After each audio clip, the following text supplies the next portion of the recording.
교회들에게 하시는 말씀 두 번째, 서머나 교회 이야기를 함께 나누려고 합니다. 여러분 살아가면서 여러분의 마음을 지배하는 생각, 지배하고 있는 어떤 것, 무엇이 있습니까? 여러분의 삶의 시간에 가장 많은 시간 나를 움직이게 하고, 나를 또 조종하고, 아니면 나를 지배하고, 나를 이끌고, 나를 움직이는 생각은 무엇인가 하는 것입니다. 오늘 두 번째 예수님께서 글을 써서 보낸 교회는 서머나 교회입니다. 서머나라고 하는 말의 의미는 모략이라고 하는 것입니다. 황금과 유향과 모략, 누가 생각나죠? 동방 박사들이 예수님께 경배할 때 가지고 온 그 모략은 어디 산이냐 하면 서머나 산입니다. 예수님께서 십자가에 달려 돌아가시고 무덤에 가셨을 때 그 무덤을, 그 시신을 보호하기 위해서 가지고 갔던 것은 바로 이 서머나 산 모략이었을 것입니다. 그 당시는 이 모든 모략이 바로 이 서머나에서 나왔다고 합니다. 그러니까 어마어마한 양이 아마 이 서머나에 매장되어 있었던 것 같습니다. 당시 소아시아는 로마가 지배하고 있었습니다. 로마의 최고권자는 황제라고 부를 수 있겠지요. 황제는 절대 권력을 가진 사람입니다. 그런데 아무리 절대 권력을 가졌어도 이 황제에게도 아마 스트레스가 있었을 겁니다. 어떤 스트레스이겠습니까? 내가 땅을 이만큼 차지했는데, 내가 이만큼 확장했는데 어떻게 하면 이것들을 다 하나로 잘 통치할 수 있겠는가? 내 힘이 미치지 않은 곳이 없도록 어떻게 하면 이 넓은 땅을 내가 잘 다스릴 수 있겠는가? 아마 그런 생각 때문에 굉장히 고민들을 많이 하고 많은 연구들을 하였을 것 같습니다. 그래서 만든 게 하나가 있는데, 그게 뭐냐 하면 바로 황제를 신격화하는 겁니다. 원래 황제들은 사람이죠. 사람인데 이 사람이 죽고 나면 그 다음 황제가 이 사람을 신으로 만들어 버립니다. 그래서 그 사람을 위한 신전을 짓고 여러분의 신이다, 그리고 그 황제를 숭배하도록 만들어 주는 거죠. 황제를 로마가 지배한 모든 땅에는 이 황제를 숭배해야 된다라는 것으로 말미암아 황제들은 그 땅을 지배, 정복하려고 했던 것이죠. 보통은 황제가 죽고 나면 그 다음 황제나 그 다음 황제가 그 사람의 이름을 따서 신전을 만들고 그가 신이다, 이렇게 하는 것이 보통이었는데, 요한계시록이 쓰여질 당시에 통치했던 황제 도미티안 황제는 굉장히 독한 사람이었던 것 같아요. 굉장히 아마 강한 사람이었던 것 같습니다. 이 사람은 한술 더 떠서 자기가 신이다 그랬어요. 살아있는데도 불구하고, 아직 사람인 자기가 살아있음에도 불구하고 내가 신이니까 나를 위한 신전을 지어라. 그래서 도미티안 살아있는 황제를 위한 신전을 짓고 그가 살아있는 신으로 경배를 받도록 만들었던 것이죠. 로마가 지배하는 곳곳마다, 주요한 도시마다 이 신전들을 세움으로 말미암아 그 땅의 모든 사람들이, 피지배를 받는 모든 사람들이 이 신전에 와서 절하도록 함으로 말미암아 그들을 하나로 묶는 그런 역할을 하게 했던 것입니다. 특별히 서머나에는 다른 도시들도, 요한계시록에 나오는 다른 도시들도 마찬가지입니다만은, 특별히 서머나에는 여러 황제를 모시는 신들이 있었고, 더 나아가서 이런 지방의 신전을 관리하는 총괄 본부가 있던 곳이 바로 서머나입니다. 그러니 얼마나 여기가 더 강하게 황제의 숭배를 강요했겠는가 하는 것을 우리는 충분히 짐작할 수 있습니다. 당시 사람들은 다신교를 믿었습니다. 다신교라는 말이 뭐죠? 여러 신들을 그냥 믿는 거예요. 이것도 신이고 저것도 신이고 이것도 신이고 저것도 신이고. 그러니까 이 그리스나 지금의 터키 지역을 점령을 했는데, 로마가 이렇게 오른쪽으로 확장해서 점령을 했는데, 그 사람들이 믿고 있는 신들이 워낙 많다 보니까 이 황제도 신이고 저 황제도 신이고 저 황제도 신이라고 그래봤자 이 사람들에게는 별 거부 반응이 없어요. 문제가 없어요. 왜냐하면 그래, 신 하나 더 보태면 되지 뭐, 하나 더 보태면 되지 뭐, 하나 더 보태면 되지 뭐, 이런 생각이 있기 때문에 그래요. 그런데 누구에게 문제가 됐냐 하면 바로 그리스도인들에게는 이게 심각한 문제가 되는 겁니다. 왜냐하면 그리스도인들은 다신교가 아닙니다. 일신교 여호와 하나님만을 믿는 사람들입니다. 예수 그리스도가 주님이시라고 하는 것을 분명히 믿는 사람들입니다. 그러니 얼마나 많은 갈등이 일어나고 충돌이 일어나겠는가 하는 것을 우리가 충분히 짐작해 볼 수 있는 거죠. 당시에요, 에베소도 마찬가지고, 지난주에 말씀드렸던 에베소도 마찬가지고, 서머나도 마찬가지고, 이 황제를 숭배하기 위해서 시장 입구에다가 제단을 만들어 놔요. 이렇습니다. 보통 어떤 문을 만들어 놓고 그 문에다가 황제를 위한 분향을 하는 자리를 만들어 놔요. 그러면서 그 분향에 향을 집어다가 불을 붙여서 이렇게 그 향로에 던지면서 이렇게 말해야 돼요. 시저는 주님이시다. 도미티아는 주님이시다. 우리 황제는 주님이시다. 이래야 그걸 통과해야 돼. 통과하면 시장에 나오는 거예요. 그리고 그 시장에 가야 장사를 할 수 있어. 그리고 그 시장에 가야 내가 필요한 물건을 살 수 있어. 자, 여러분, 이게 이 관문에다가 그걸 만들어 놓고 이걸 통과해야만 장사를 할 수 있고 물건을 살 수 있다고 한다면, 여길 통과하지 않을 사람이 어디 있어요? 참는 것도 하루 이틀이지, 시장에 안 가는 것도 하루 이틀이지. 우리 여자분들 결심을 하고 내가 이번 주에는 장을 안 보리라, 있는 거 냉장고에 다 끄집어내서 먹으리라 결심하시면 며칠 안 가잖아요. 왜? 이게 필요한 게 또 생긴단 말이죠. 그러면 어쩔 수 없이 시장에 가야 돼요. 또 물건을 만들어서 파는 사람들, 안 팔면 돈이 없는데 어떻게 살아가요? 그러니까 물건을 팔아야 돼. 안 그러면, 이곳에 가지 않으면 그냥 자기 마을에서 아름아름 팔고 사고 하는 것으로 겨우겨우 명맥을 유지할 수밖에 없는 거죠. 그러니까 그리스도인들이 이것을 통과할 때마다 향을 들고 반드시 뿌리면서 시저는 주님이시다, 도미티아는 주님이시다 선포해야 되는데, 그리스도인들은 그렇게 하지 않아요. 향을 집는 것까지 할지 모르지만 그것을 던지면서 이렇게 말하는 겁니다. 예수 그리스도는 주님이시다. 이러니 이게 보기 좋겠습니까? 총독의 입장에서, 그 땅을 관리하는 로마 관리들의 입장에서 이런 사람들을 그냥 놔둘 수 있겠는가 하는 겁니다. 그러다 보니까 이 황제가 화가 나서 어떻게든 그리스도인을 잡아 죽이려고 하는 박해가 일어나지 않을 수 없었던 것이고, 조금 뭘 해갖고는 이 사람들의 고백이 바뀌지 않으니까 엄청난, 정말 사람의 입으로 말할 수 없는 엄청난 박해를 가하기 시작한 것입니다. 사랑하는 성도 여러분, 카일 아이들먼이라고 하는 목사님이 쓴 책이 있는데요, 그 책 제목이 뭐냐면 거짓 신들의 전쟁이라는 책이 있습니다.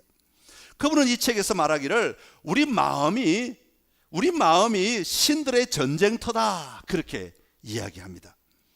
어떤 신들의 전쟁터냐 하면 성공, 돈, 성취, 이런 건 아주 기본적인 것이고, 최근에는 어떤 신들이 나타났느냐 하면 음식의 신,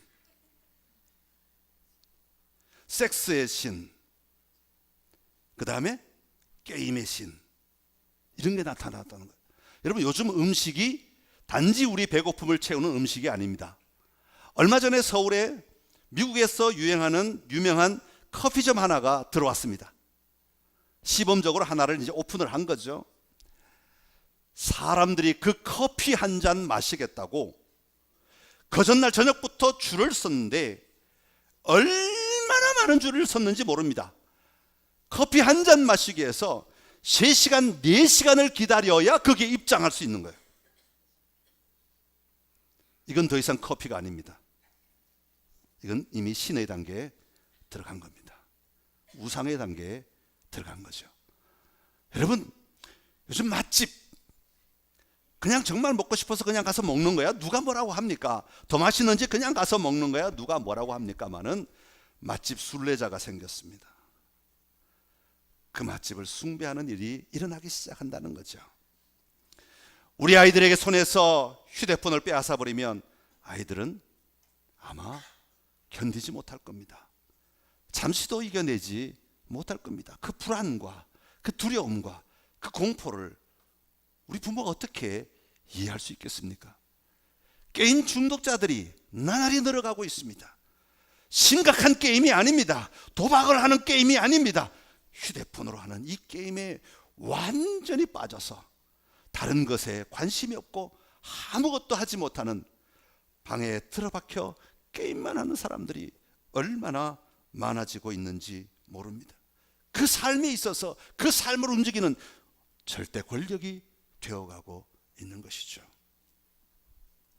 이런 환경 속에서 여러분, 예수님이 나의 주님이십니다, 예수 그리스도가 나의 주님이십니다 라고 고백하며 우리의 삶을 집중한다는 것, 정말 어려운 일 가운데 하나가 되어가고 있습니다.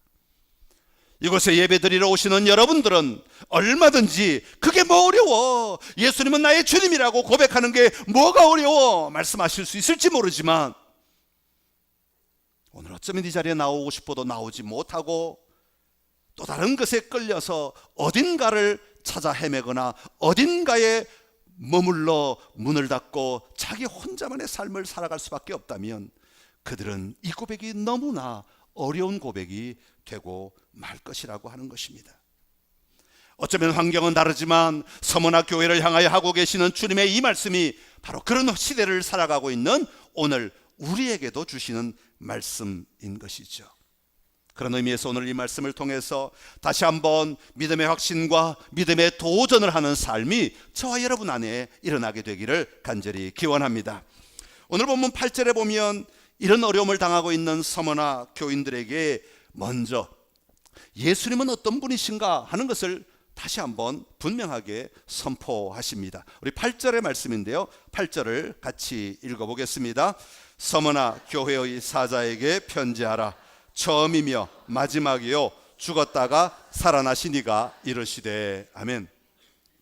자, 각 교회에게 보내는 글의 첫 서두에는 예수님이 누구신가를 꼭 밝히십니다. 그런데 이 내용은 1장에 다 소개되고 있는 내용들을 다시 한번 그 교회에 맞는 내용을 가지고 뽑아서 소개하고 있죠. 그러니까 오늘 2장 8절에 나오는 이 예수님은 누구신가 하는 이 대목은 1장 17절과 18절에 보면 나오는 대목입니다.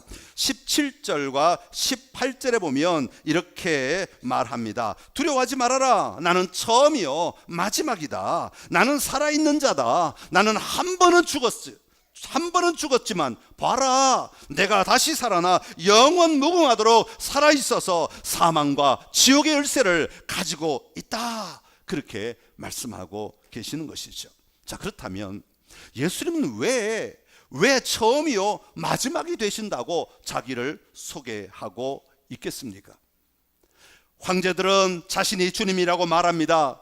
여러분, 그러나 그 황제들을 우리가 너무나 잘 알고 있지 않습니까? 그들은 잠시 나타났다가 사라지는 존재라는 사실을 우리는 너무나 잘 알고 있습니다. 우리와 그들 다를 바가 전혀 없는 존재입니다. 이 땅에 언젠가 태어나면, 시간이 지나면 언젠가는 죽을 수밖에 없는 존재였다는 사실을 우리는 너무나 잘 알고 있습니다. 아무리 그들이 나는 신이라고 말을 해도 우리는 그들이 더 이상 신으로 존재하는 자들이 아니라 죽은 존재라는 사실을 우리는 너무나 잘 알고 있습니다. 그러나 예수님은 그렇지 않다고 말합니다. 나는 영원한 존재다. 이 세상이 처음 만들어질 때부터 내가 있었고 이 세상이 영원토록 존재할 것인데 그 영원한 시간 속에 바로 내가 통치할 것이다. 그렇게 말씀하고 계시는 것이죠.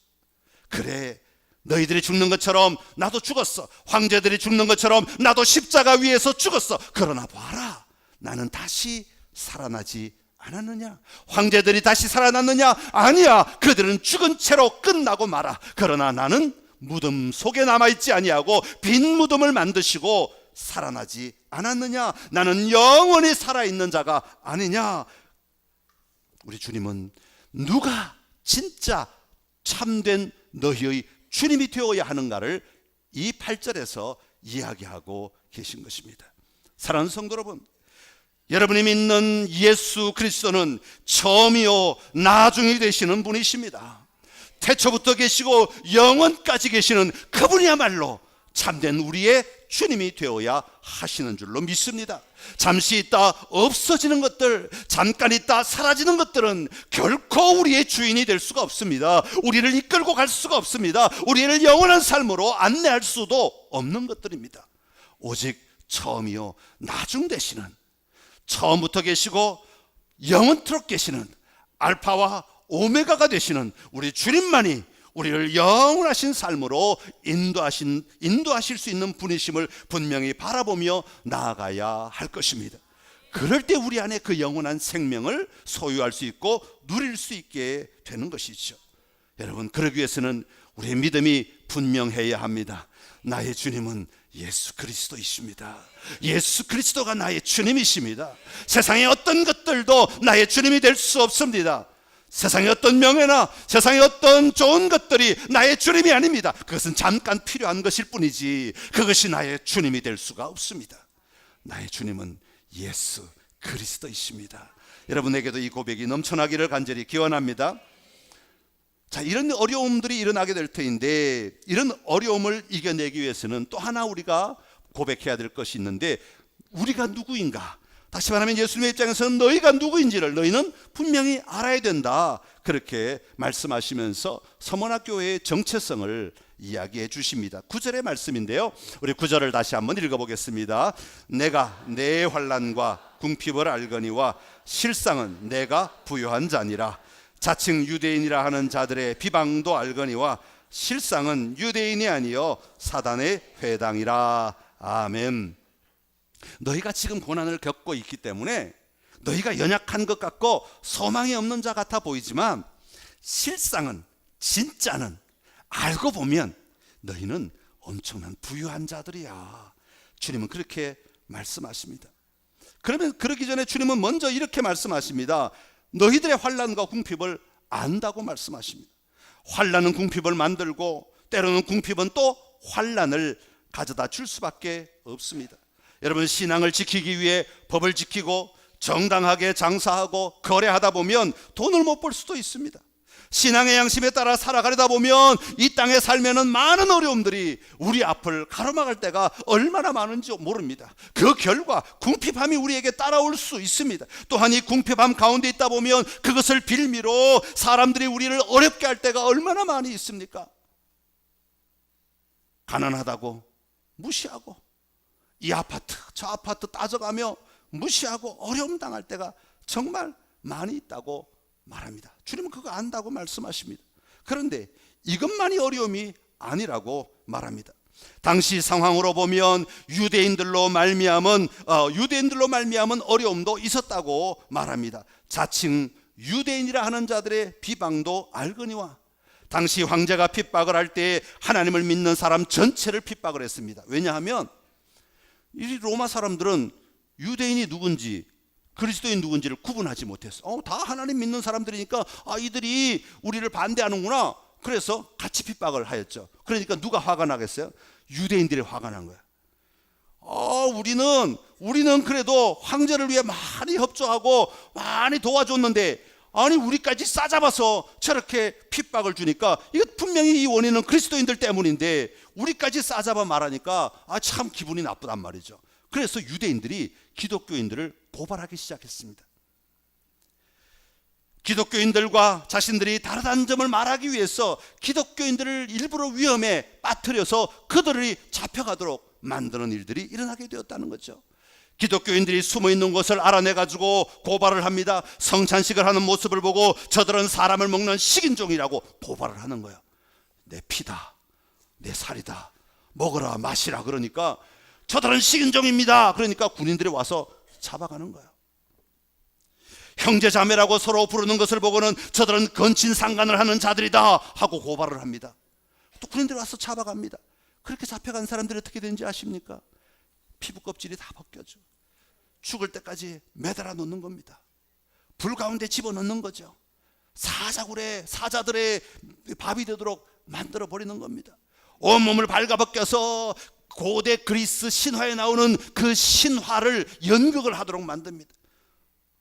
얼마나 수치스러운 거야. 얼마나 부끄러운 일이야. 고대 그리스 신화는요, 성을 빼고는 이야기가 되지 않는 거야. 그 연극을 시키는 겁니다. 모든 로마 사람들이 지켜보는 가운데 발가벗겨서 수치를 주고 모욕을 주고, 그래서 그들이 제정신으로 살아가지 못하도록 만들어 가려고 했던 거죠. 이런 고난을 당한 자들을 향하여, 이런 고통 가운데 있는 자들을 향하여 주님은 이렇게 말씀하십니다. 내가 너 환난과 궁핍을 알거니와 실상은 그게 아니야. 너는 부유한 자니라. 너는 부유한 자니라. 여러분, 여기서 부유하다는 것은 경제적인 부유함을 말하지 않습니다.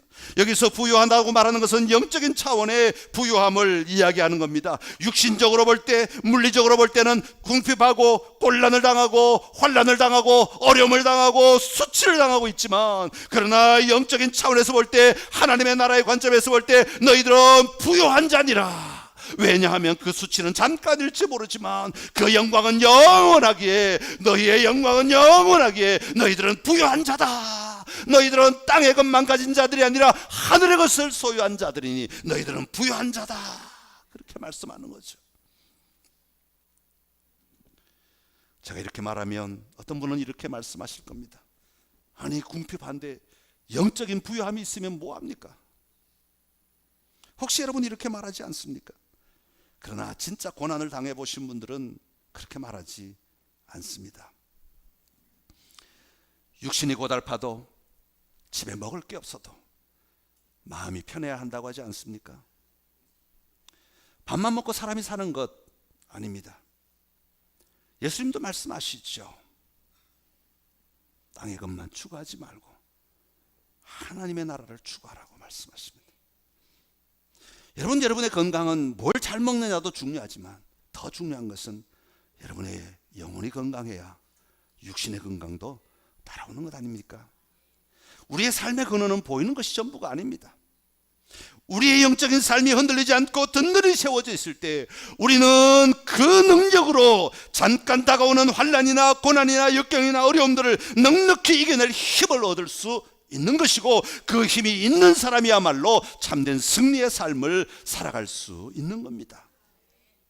부부가 살아가면서 힘들고 어려울 때 얼마나 많습니까? 함께 헤쳐나가야 할 문제들이 얼마나 많습니까? 그러나 그럼에도 불구하고 우리 아내들이 힘을 얻을 수 있는 때는 언제입니까? 남편이 아내를 인정하고 지지해주고 신뢰하고 사랑한다고 말하고 늘 품어주며 함께 문제를 풀어나갈 때 아내들은 힘을 얻는 거 아닙니까? 돈 좀 적게 벌어줘도 아닙니까? 아니라는 표정을 하고 계시면 곤란합니다. 여러분, 우리 자녀들이 친구를 따라 방황하고 세상의 유행을 따라 헤맨다 할지라도 자신을 인정하고 자신을 사랑하고 전심으로 사랑하고 자신을 지지해주고 격려해주는 부모가 언제나 나와 함께 한다는 사실을 마음속에 새기고 있을 때 이 자녀는 잠시 방황할지 모르지만, 너무너무 하고 싶어서 잠시 빠질지 모르지만 곧 돌아오는 은혜가 있게 될 줄로 압니다. 폴리캅이라고 하는 교부가 있었어요. 사도 요한이 죽고 난 뒤에 이 교회를 맡아서 사역한 사람인데, 이 사람이 오늘 우리가 다루고 있는 서문화 교회를 책임지고 있는 교부 사도였습니다. 이 사람이 나이가 들 때까지 얼마나 많은 사람을 잘 이끌어 왔는지 서문화 교회를 든든히 세워가는데 아주 1등 공신이라고 말할 수 있습니다. 나이가 들었을 때 이제 총독이 이 사람을 잡으러 군인들을 보냅니다. 군인들이 데리고 갑니다. 그리고 재판을 거쳐서 화형을 시키게 됩니다. 나무 기둥에 묶으려고 하자 폴리캅이 이야기합니다. 나를 묶을 필요 없습니다. 주님께서 내가 이 불 가운데서도 흔들리지 않고 서 있을 수 있는 힘을 주실 겁니다. 그리고 이겨내는 사람이 드디어 장작더미 위에 올라갑니다. 나무 기둥에 묶였습니다. 그리고 불을 붙였습니다. 얼마나 화염이 큰지요. 얼마나 많은 불길이 솟아오르는지 근처에 병사들이 다가가지 못할 정도로 어마어마한 불길이 솟아오릅니다. 그 불 속에 한 노인이 서 있는 겁니다. 그런데 놀라운 일이 벌어져요. 불이 그 폴리캅을 삼키지 아니하고 밖으로 아치형으로 불이 타오르는 겁니다. 이 폴리캅을 주님이 지켜주시는 거예요. 불 가운데 있음에도 불구하고 불에 태워져 죽지 않는 거예요. 그러니까 총독이 화가 나서 창으로 칼로 찔러 쳐서 죽였다는 거 아닙니까? 사랑하는 성도 여러분, 우리 주님은 여러분을 너무나 잘 알고 계십니다. 여러분이 어떤 환경에 있든지 주님을 향한 풍성한 사랑을 누리며 흔들리지 않는 주님과의 관계를 유지할 때 우리에게 이겨낼 힘을 주시는 분이십니다. 우리 주님이 우리를 부유케 하시는 분이시라는 말입니다. 주님 때문에 우리가 부유하며 우리는 그 힘으로 세상을 넉넉히 이겨낼 수 있게 되는 겁니다. 그 힘으로 세상의 우상들을 이겨내는 은혜가 있기를 간절히 기원합니다. 자, 그렇다면 이런 고난이 우리에게 얼마나 있을 것인가, 환난의 기간이 얼마나 되는가 알아야 이겨내죠. 알아야 얼마나 참아야 하는가, 얼마나 견뎌야 하는가. 아마 여러분들의 기도 가운데 이렇게 기도하시는 분들이 많을 겁니다. 주님, 내가 얼마나 더 참아야 합니까? 얼마나 더 견뎌내야 합니까? 얼마나 더 이겨야 합니까? 얼마나 더 기다려야 합니까? 주님은 그 기간을 이렇게 말씀하십니다. 10절의 말씀인데요, 같이 읽어보겠습니다. 시작. 너는 장차 받을 고난을 두려워하지 말라.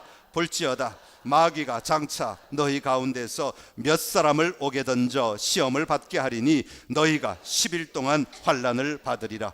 내가 죽도록 충성하라. 그리하면 내가 생명의 관을 내게 주리라. 아멘. 주님은 서문학 교회가 고난이 있다는 것을 알고 있습니다. 고난 가운데 있는 서문학 교회 교인들을 향하여 주님은 분명히 말씀하십니다. 너희 고난 당하고 있는 건 내가 알고 있다. 그러나 그 고난이 결코 영원하지 않다. 그렇게 말씀하십니다. 왜냐하면 우리 주님은 그 고난의 배후에 일하고 있는 사탄을 다 멸하신 분이시기 때문에 고난은 결코 영원할 수가 없다. 그 고난은 결코 너희를 완전히 사로잡을 수 없다. 그렇게 말씀하고 있는 거죠. 그 표현을 10일이라고 하는 단어로 표현하고 있는 겁니다. 이 11일이라고 하는 단어는 다니엘서에서 나오는 단어입니다. 다니엘서 1장 12절에서 15절의 이야기입니다. 바벨론의 포로로 잡혀간 다니엘과 그의 친구들이 왕의 진미를 먹지 아니하고 자기의 방식대로 진미를 먹겠다는 이야기입니다. 같이 읽겠습니다. 청하오니 당신의 종들을 열흘 동안 시험하여 채식을 주어 먹게 하고 물을 주어 마시게 한 후에 당신 앞에서 우리의 얼굴과 왕의 음식을 먹는 소년들의 얼굴을 비교하여 보아서 당신이 보는 대로 종들에게 행하소서 하매 그가 그들의 말을 따라 열흘 동안 시험하더니 열흘 후에 그들의 얼굴이 더욱 아름답고 살이 더욱 윤택하여 왕의 음식을 먹는 다른 소년들보다 더 좋아 보인지라. 아멘. 다니엘과 그의 친구들 바벨론의 포로로 잡혀가서 열흘 동안만 시험해보라고, 우리가 채식만 먹겠다고, 그래도 왕의 진미를 먹는 사람보다 더 좋아진다면 우리를 좀 내버려 달라고 아마 그렇게 이야기하는 것 같아요. 그런 의미에서 이 열흘은 영적 시험의 기간이라고 말할 수 있습니다.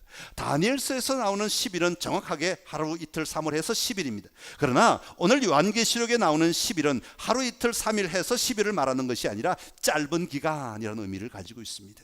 우리 손으로 셀 수 있는 시간, 짧은 시간이라고 하는 의미, 우리가 견뎌낼 수 있는 시간, 영적으로 감당할 수 있는 시간을 10일이라고 표현하고 있는 겁니다. 그러니까 오늘 본문에서 주님은 이렇게 말씀하십니다. 내가 고난을 당하고 있느냐, 내가 환난 가운데 있느냐, 내가 너희 참된 주님이란 사실을 기억해라. 열흘 동안은 환난을 당할 것이다. 짧은 기간 동안은 환난을 당할 것이다. 결코 그 시간은 영원하지 않다. 그 시간은 곧 지나가는 시간이다. 그 시간은 반드시 끝나게 될 거다. 너희 살아있는 동안에 그 시간이 끝나는 것을 너희가 보게 될 거다. 그러니 너희는 이렇게 살아야 된다. 그렇게 말씀하고 있는 겁니다. 고린도전서 10장 13절에도 주님은 사도 바울은 말합니다. 감당할 시험 외에는 주시지 않으신다고, 피할 길을 열어주신다고. 우리 주님은 우리를 죽이려고 일하시는 분이 아닙니다. 우리를 살리려고 일하시는 분이십니다. 그래서 10절 전반부에 주님은 이렇게 말합니다. 내가 장차 받을 고난을 두려워하지 말아라. 왜 주님은 이렇게 말할 수 있습니까? 주님이 그 삶을 사셨기 때문입니다. 주님은 고난을 당하셨습니다. 그 고난에 정말 사람이 감당할 수 없을 것 같은 모진 고난을 당하셨습니다. 그러나 주님은 그것으로 끝나지 않으셨습니다. 십자가에 달리시는 것을 보고 이제는 끝났다고 말하는 사람들이 많이 있는 그 자리에 주님은 다시 나타나셨습니다. 죽음을 이기시고 부활하신 것이죠. 오늘 우리가 고난을 두려워하지 말아야 하는 이유가 바로 그것입니다. 우리가 잠시 당하는 이 고난 뒤에 맞이하게 될 영광의 삶이 우리를 기다리고 있다고 주님은 친히 보여주시고 말씀하신 것입니다.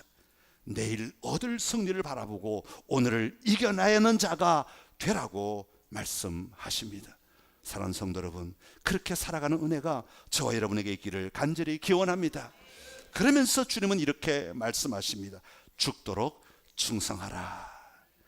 언뜻 들으면 아니 지금 고난 가운데 힘들어 죽겠는데 죽기까지 또 충성하라고 말씀하십니까? 이 너무하신 것 아닙니까? 주님을 위해 내가 이 고난 가운데서 또 무슨 일을 해야 한단 말입니까? 무슨 봉사를 해야 하고 무슨 헌신을 해야 한단 말입니까? 그렇게 말할 수 있습니다. 그러나 여기서 죽도록 충성하라라는 말의 의미는 노동을 하라는 이야기가 아니고 죽도록 죽기까지 신실하라라는 의미를 가지고 있습니다. 한번 따라합시다. 죽기까지 신실하라. 황제를 숭배하지 않는다고 힘들고 어려움이 닥칠 때 믿음 포기하지 말고 죽기까지 하나님 앞에서 믿음을 붙드는 신실함을 놓지 말아라, 그 얘기를 하는 겁니다. 너희의 삶의 환경이 향락적이 되고 너희의 삶의 환경이 너희를 유혹하고 힘들게 하고 어렵게 하더라도 그것 따라가지 말고 이 믿음 붙들고 하나님 앞에서 신실해라, 그 얘기하는 겁니다. 그 얘기. 사랑하는 성도 여러분, 죽도록 충성하실 수 있으시죠? 이것은 여러분이 교회에서 죽도록 일하라는 말이 아닙니다. 세상의 가치들 때문에, 때로는 자녀들 때문에, 때로는 교인들 때문에, 때로는 돈 때문에, 때로는 관계 때문에 우리가 고난을 당하고 어려움을 당합니다. 그러나 그러한 순간에도 우리가 절대 놓치지 말아야 될 것이 있다 말씀하시는 것이죠. 그것은 바로 하나님을 향한 신실함입니다. 어떤 미혹들이 와도 우리는 하나님을 향한 신실함을 놓아서는 안 된다. 하나님을 향한 믿음을 포기해서는 안 된다고 말씀하고 계십니다. 예수 그리스도는 나의 주님이십니다. 이 고백을 주님은 요청하고 계시는 것이죠. 이 고백을 하며 끝까지 나아가는 저와 여러분 되시기를 간절히 기원합니다. 그러면 이처럼 주님을 향하여 신실한 믿음을 지키며 살아갈 때 어떻게 된다고 말하십니까? 10절 끝에 보니까 그리하면 내가 생명의 면류관을 내게 주리라. 생명의 면류관 준다니까 어떤 사람은 잔뜩 기대하고 있습니다. 하나님 앞에 가면 황금으로 만든 면류관을 씌워줄 거다. 그것도 하루 이틀이지 영원토록 써보십시오. 목이 아파서 목 디스크 걸립니다. 여러분, 여기서 말하는 건 그런 면류관을 이야기하지 않습니다. 만약 그게 우리의 상급이라면 여기서 열심히 돈 버십시오. 금 사서 면류관 사서 여기서 만들어 쓰십시오. 그게 훨씬 낫지 않겠습니까? 왜 나중에 받아? 지금부터 쓰고 있지. 주님이 주고자 하는 것은 그런 금덩어리로 만든 면류관을 이야기하는 것이 아닙니다. 주님이 말씀하시는 것은 우리에게 주시는 면류관은 영원한 생명이다라는 의미를 가지고 있는 겁니다. 죽기까지 신실한 자에게 주시는 것은 영원한 생명입니다. 하나님을 누리는 생명입니다. 하나님과 함께 더불어 기쁨을 누리는 생명을 주시겠다고 말씀하시는 것입니다.